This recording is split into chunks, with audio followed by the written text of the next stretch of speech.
So हे guys, कसे आहात तुम्ही? तुमचं सर्वांचं स्वागत आहे आजच्या मिनी ब्लॉगमध्ये.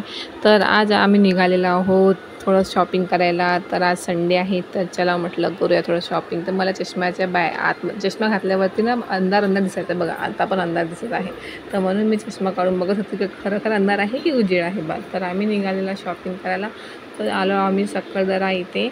चक्करदराकडे आहे सत्यम मॉल. तर सत्यम मॉलमध्ये चला म्हटलं शॉपिंग करूया. तर इथे लागलं आहे भरपूर सेल, आता ऑफर सुरू आहे. तर चला ऑफरचा काही मजा घेऊया.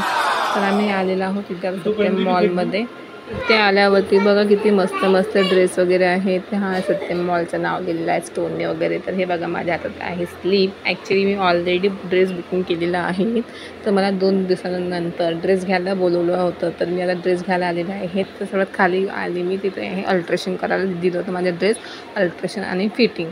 तर ह्या काकूला म्हटलं मी माझे ड्रेस द्या, तर मी स्लीप देते. पण त्या बाईनं ड्रेस माझ्यावरती ठेवला, कारण की मी फर्स्ट फ्लोअरवरून घेतलेलं होतं. ती मला आता म्हणते का तू फर्स्ट फ्लोअरवरती जा आणि तिथून ड्रेस मागून घे, कारण की आता मला तिने फर्स्ट फ्लोअरवरती पाठवलं. तर मी काय गेली वरती फर्स्ट फ्लोअरवरती. ह्या लोकांनी असं ठेवलं स्लीप, आपलं लिप पण चालू नाही ठेवलं. तर मग मला जावं लागलं पायरीने. मग आली पायरीने वरती. ते नको माझे ड्रेस बघत होते की ड्रेस आहेत की नाही बाकून. तर त्याने मी दिली स्लीप. बघा म्हटलं माझे ड्रेस आहेत का इथे. तर मॅडमने मग मला ड्रेस आणून दिला. तर हा बघा, हा मी घेतला माझा ड्रेस. आता म्हटले अल्ट्रेशन करून दिलेलं आहे, तर मी चेक करून बघून घ्या की अल्ट्रेशन केल्यावर ते बरोबर फिटिंग आहे किंवा अजून काही लूज वगैरे काही. तिथे चेंजिंग रूम होते 2. मला वाटलं एकच आहे, तर मी एकदा कन्फर्म करत होती की एकच चेंजिंग रूम आहे की 2. तर एका साईडने बाई गेली होती, दुसऱ्या साईडने काय मी गेली. तर मी ड्रेस घालून बघितलं तर माहीत पडलं की थोडंसं जो कमी आहे, म्हणजे लूज आहे. तर त्याला अजून थोडंसं सिलाई मारायला मी खाली गेली. तर मग काय तिला दिलं मी ड्रेससाठी अल्ट्रेशन करायला. अजून मला अल्ट्रेशन करून दे बा, 2 पोटाचं की कमी होतं सिलाई. त्यापर्यंत काय आम्ही टाईमपास करत होतो. तर मी यांना म्हटलं ड्रेस वगैरे बघावं. मी आपण थोडंसं आरसामध्ये मटकत होती कशी दिसते बा करून. मला माझ्या हालत चेंजिंग वाटत आहे, असं कसं वाटते बघा, सांगा तुम्ही. तर म्हटलं की चला झालं असं बहुतेक माझा ड्रेस. तर मी ड्रेस घालायला गेली. तर बघून पाहते म्हटलं एकदा जाऊन झालेलं आहेत का. तर खालता आल्यावरती त्यांना विचारलेलं मी की ड्रेस झालेला आहेत का. तर माझा ड्रेस तिने झालेला आहे सांगितलं. पण बघा मी घडी केलेलं ड्रेस होता छान पद्धतीने. तिने मला असा चुमाडून दिलेला आहे. वा, आता तिला मी काय म्हणणार. तिला मी विचारलं का मला एक कोणी घडी करून देईन का बा. ते म्हणते की मला वरतीच जावं लागेल घडी करायला. तर मी कशाला वरती जाऊ, मी इथेच करून मागता म्हटलं कोणाला पण घडी. तर मी इथेच करून मागतो कोणाला पण घडी. तर आता म्हटलं चला मॅडम तुम्ही मला घडी करून द्या. तर मी ह्या काकूंना म्हटलं की ताई तुम्ही घडी करून द्या.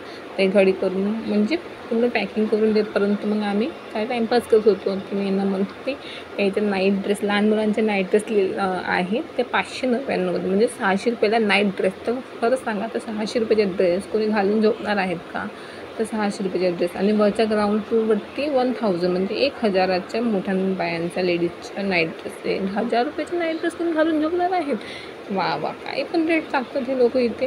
तर मग आम्ही इथे यांनी मला फिनिशिंग करून पॅकिंग करून वगैरे दिले छान पद्धतीने. तर आम्ही आमचा ड्रेस घेतला. आम्ही आमचा ड्रेस घेऊन मग काय निघायला तयार केली आम्ही. त्यांनी पॅकिंग केल्यावरती आम्ही तयार केलं. मग आम्ही निघालो. जाता मग काय तिथे मला कॅश काउंटर आहे. कॅश काउंटरवरती ते लोक वरती पण आणि म्हणजे प्रत्येक कॅश काउंटरवरती चॉकलेट ठेवतातच. तर मग माझी इच्छा आहेच, मी जेव्हा पण इथे येणार तेव्हा मी चॉकलेट घेतात. तर मग कशाला आपण 5-6 हजाराचे ड्रेस खर्च करतो आणि करून घेऊन राहिलो. ते 1-2 रुपयाचे आपण चॉकलेट पण नाही घेऊ शकत. तर मी कशाला सोडणार चॉकलेट. तर मी पण घेतली चॉकलेट. बघा, एक जाम फ्लेवरची होती आणि एक स्ट्रॉबेरी फ्लेवरची होती. दोन मी जाम फ्लेवरची घेतली आणि एक 2 स्ट्रॉबेरी फ्लेवरची घेतली. ते बघा, मी कशाला सोडू चॉकलेट, मी तर घेणारच ना. तर मग आम्ही निघालो तिथून ड्रेस घेऊन. तर काय आता समोर जायचं कुठे. इथून मी आता यांना बाय केलं सत्य मॉलवाल्यांना. तर भेटल्यानंतर आम्ही इथे मग इथून आम्ही निघालो शॉपमधून. तर डायरेक्ट आम्ही गेलो बर्डी मोबाईलचं काम काही होतं. तर मोबाईलचं काम करायला इथं येऊन गेलो. तर भेटल्यानंतर नेक्स्ट ब्लॉगमध्ये बाय बाय.